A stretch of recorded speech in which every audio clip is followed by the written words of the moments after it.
Komisi Kepolisian Nasional atau Kompolnas ikut memantau dan aktif bertanya dalam proses gelar perkara khusus kasus ijazah Presiden ke-7 Joko Widodo.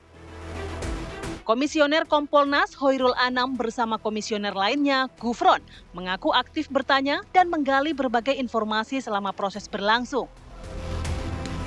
Selain mendapatkan penjelasan dari para penyidik, Kompolnas juga mengatakan sejumlah dokumentasi proses penyelidikan juga ditampilkan dalam gelar perkara tersebut. Jalannya gelar perkara khusus ini menurut Hoirul Anam sudah berjalan baik, kredibel, transparan, dan melibatkan berbagai pihak independen. Dalam gelar perkara khusus ini, berbagai pihak dihadirkan, mulai dari pelapor, terlapor, para ahli, Universitas Gadjah Mada, hingga perwakilan DPR, Ombudsman, dan pengawas internal Polri. Namun, Jokowi tidak hadir langsung dan diwakilkan oleh kuasa hukumnya. Untuk saat ini, proses pendalaman dan pemberian keterangan dinyatakan sudah selesai. Kompolnas mendorong agar Bareskrim Polri segera menarik kesimpulan dan tidak berlama-lama mengumumkan hasil resmi kepada publik. Dari Jakarta, Prita Zeka, Indra Gali, TV One mengabarkan.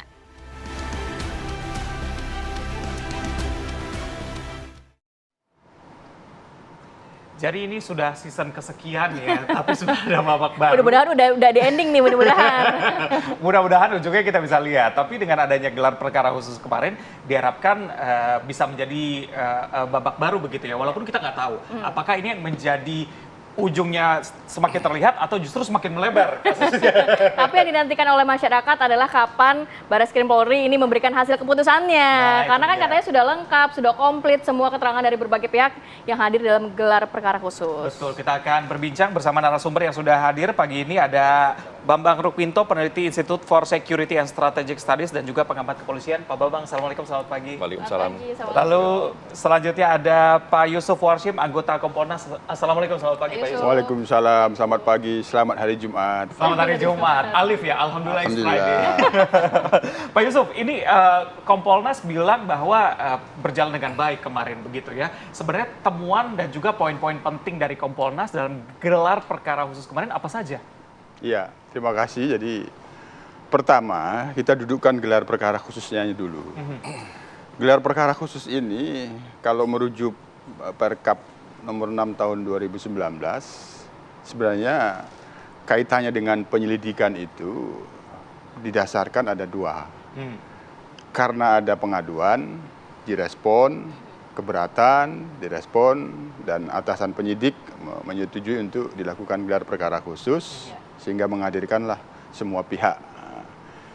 Yang kedua, ini yang tentu menjadi satu positioning untuk penyidik untuk terus responsif. Kasus ini kan mendapatkan perhatian publik yang cukup masif. Begitu saya ketemu masyarakat selalu bertanya bagaimana ijazah Pak Jokowi ini sebenarnya. Jadi ini perhatian publik, oleh karenanya katakanlah meskipun pengadu itu masih terus tidak puas tapi hopeless, tapi kan ini masih ada masyarakat. Masyarakat masih ingin mendapatkan kejelasan. Oleh karena itu ya ini menjadi tantangan kepada penyidik, meskipun akhirnya pun nanti gelar perkara khusus itu yang bisa kita simpulkan dari kami berdasarkan tim yang sudah hadir ya memang masih seperti yang kemarin positioningnya.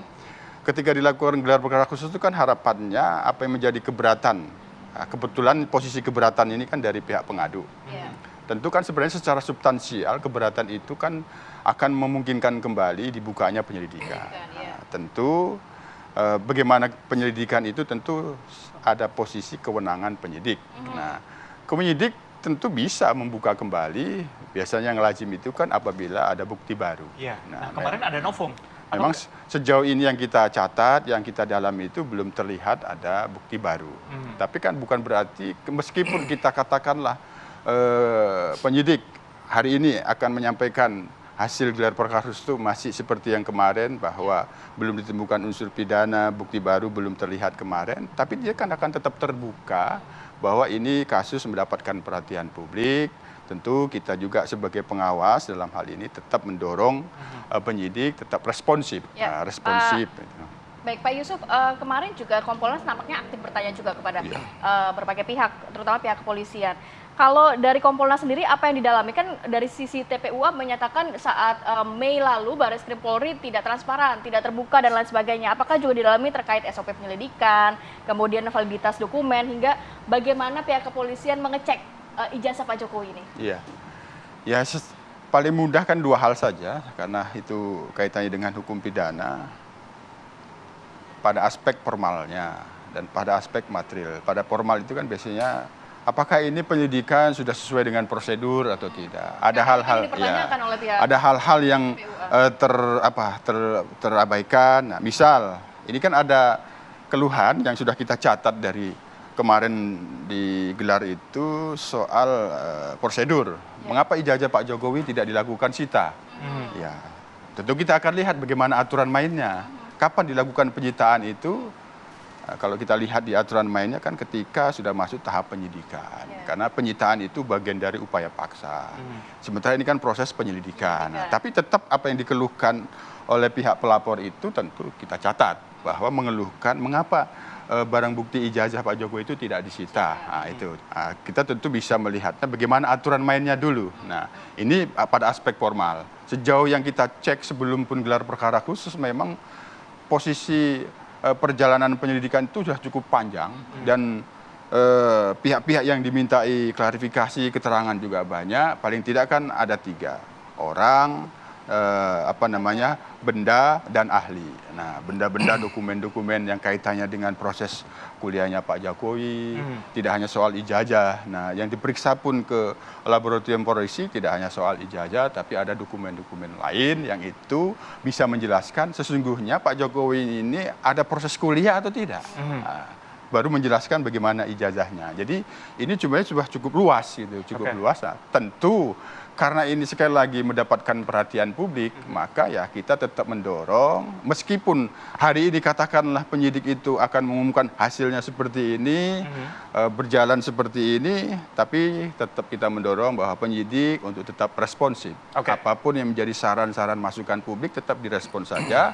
Barangkali ada hal-hal yang memang penting, ada logika baru yang dibangun oleh publik, sehingga memungkinkan kasus ini menjadi benar-benar pasti.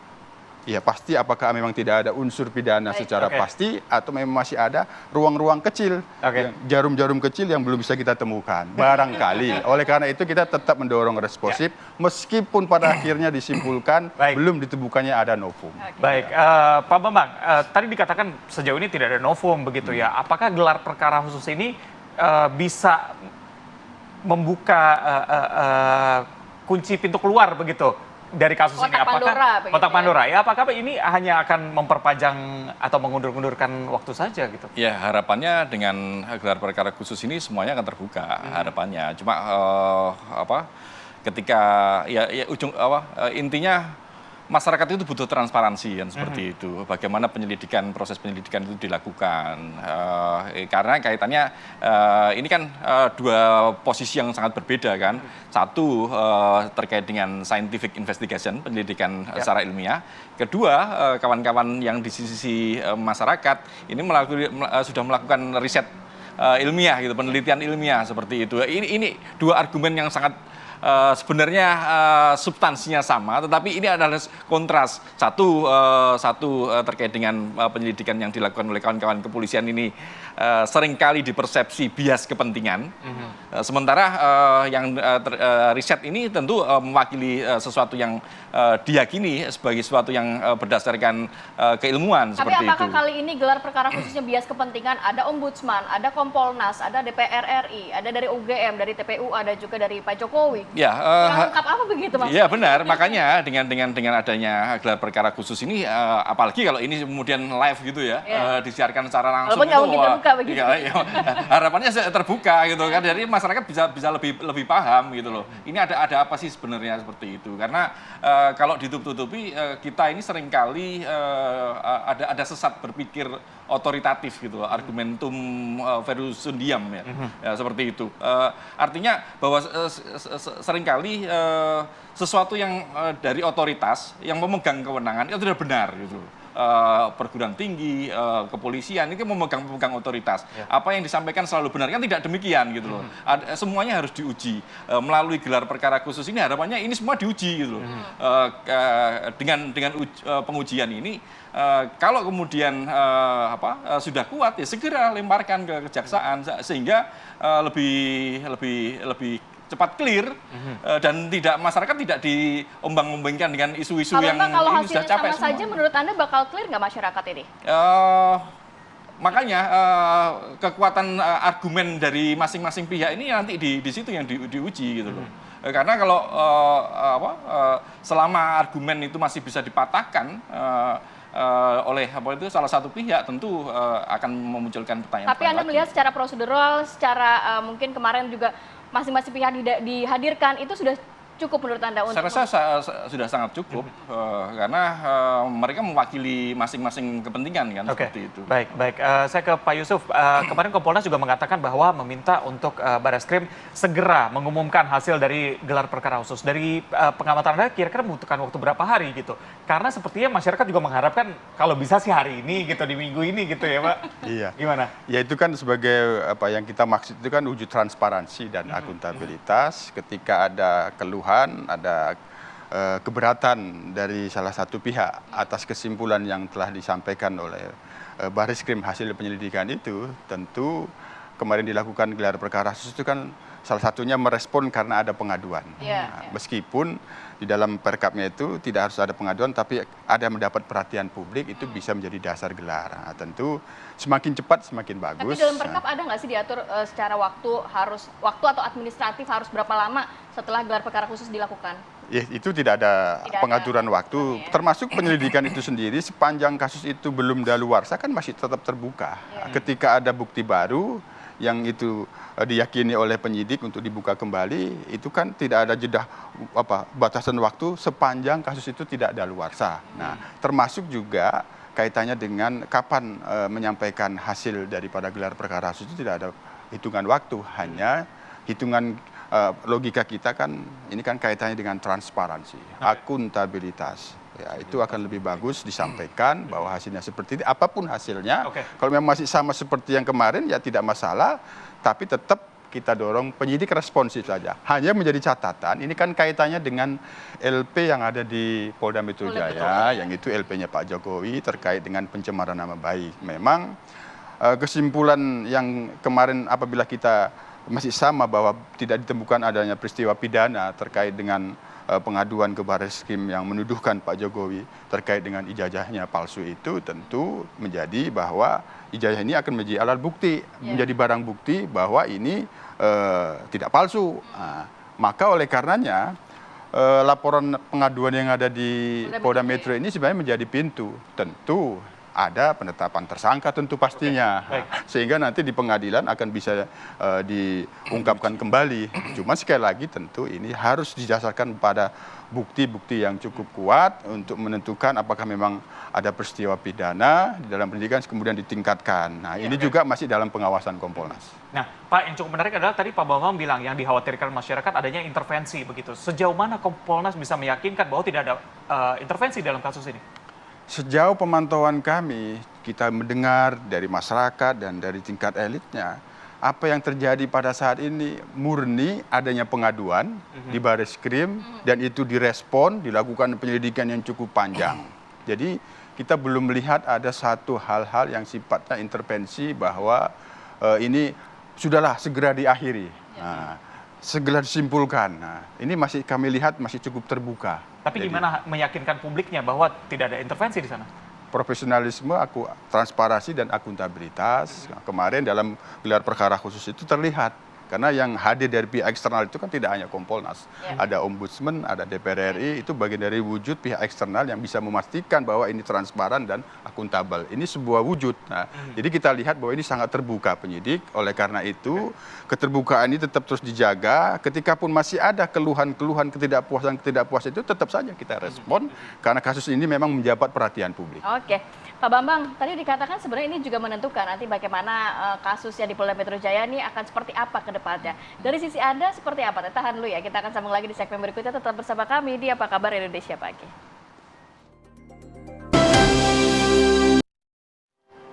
Oke, kita lanjutkan perbincangan. Saya mau ke Pak Bambang sebelum menjawab bagaimana nantinya kasus yang di Polda Metro Jaya. Tapi kalau dari sisi gelar perkara kasus khusus kemarin kan sudah selesai.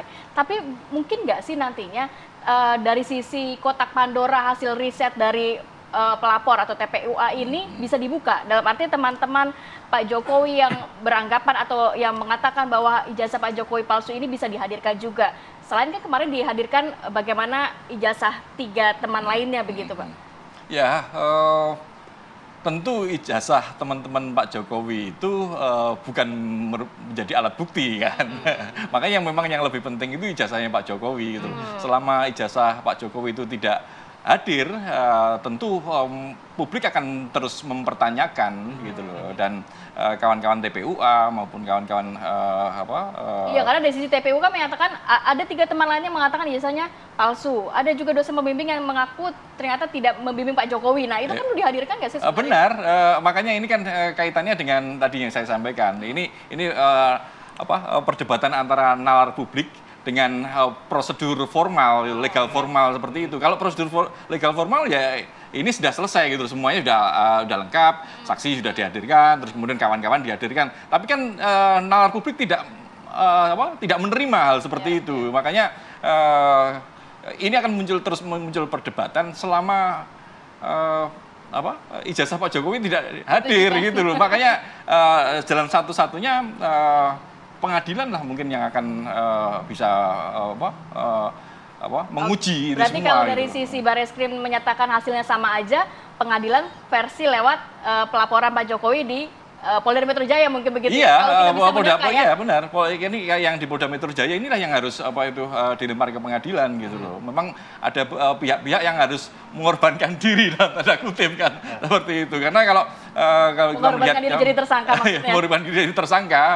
Kalau ingin kasus ini benar-benar sebagai pelajaran bagi publik ya, untuk mencerahkan publik terkait dengan ini gitu. Karena kalau yang kasus di Barreskrim penghentian penyelidikan itu sebenarnya tidak diatur dalam KUHP gitu loh, dan tidak bisa menjadi jurisprudensi juga. Fakta-fakta baru yang disampaikan oleh kawan-kawan TPUA itu belum diuji gitu loh. Makanya ini akan terus muncul perdebatan, tidak akan selesai di sini saja. Kalau kemudian tiba-tiba Polda Metro Jaya juga pasca gelar perkara khusus ini menghentikan seperti itu tidak akan menyelesaikan.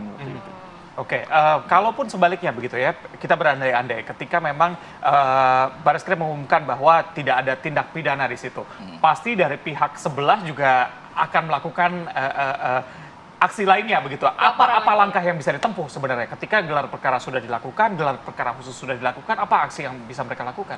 Ini tidak pidana yang mana nih? Pencemaran nama baik atau yang di Barreskrim? Oh, yang di ijazah palsu. Ya, memang harus dibuka ya, harus dibuka gitu loh.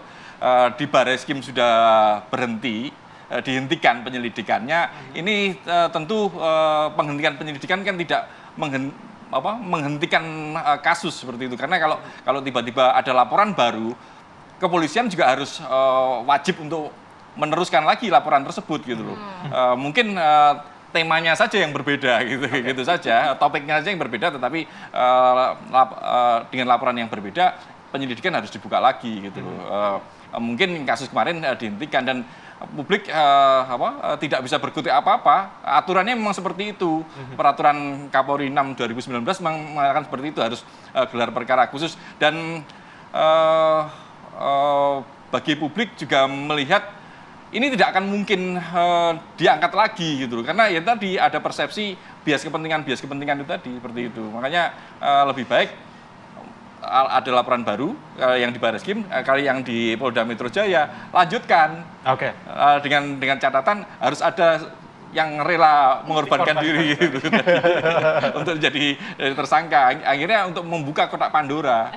Tanpa ada itu, ya ini akan terus berdebat terus, tidak akan ada selesainya gitu. Harus ada kelegowoan entah dari pihak Roy Suryo dan kawan-kawan atau dari pihak Pak Jokowi untuk ikhlas. Ini loh sudah biar masyarakat juga puas gitu loh. Pak Yusuf, jadi memang satu-satunya jalan adalah kalau kita boleh menjadi ini ya, cenayang ya hari ini ya, melalui Polda Metro Jaya dengan kasusnya Pak Jokowi yang melaporkan pencemaran nama baik ini. Disitulah nantinya ijazah asli Pak Jokowi bisa diungkap kepada publik, karena kan kalau persidangan pasti terbuka biasanya ya.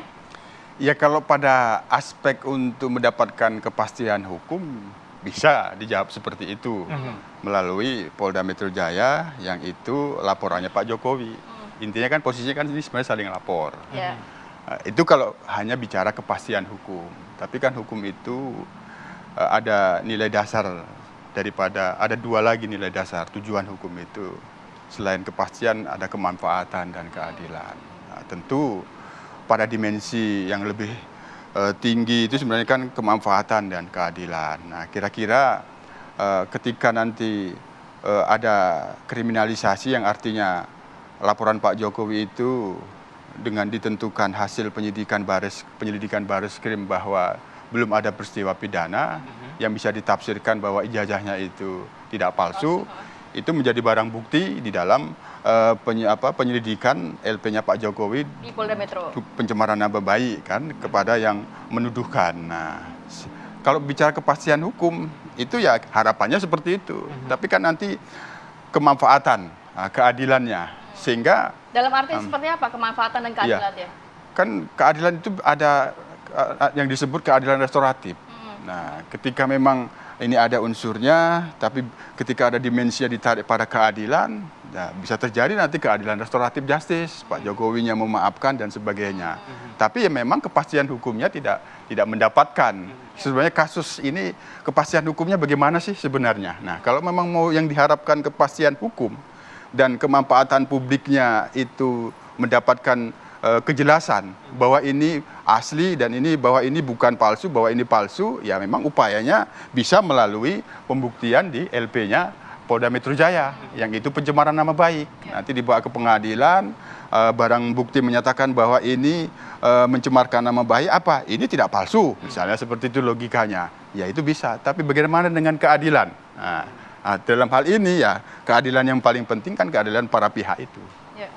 Para pihaknya yang di Bareskrim ada para pihak pelapor dan pihak terlapornya Pak Jokowi, di Polda Metro Jaya para pihaknya Pak Jokowi pelapor, terlapornya itu para pihak yang itu menjadi pengadu di Bareskrim. Nah, ini kan bicara tentang keadilan. Kedua belah pihak itu yang paling konkret utama. Nah, ketika itu ditarik ke situ, itu bisa ada upaya restoratif justice.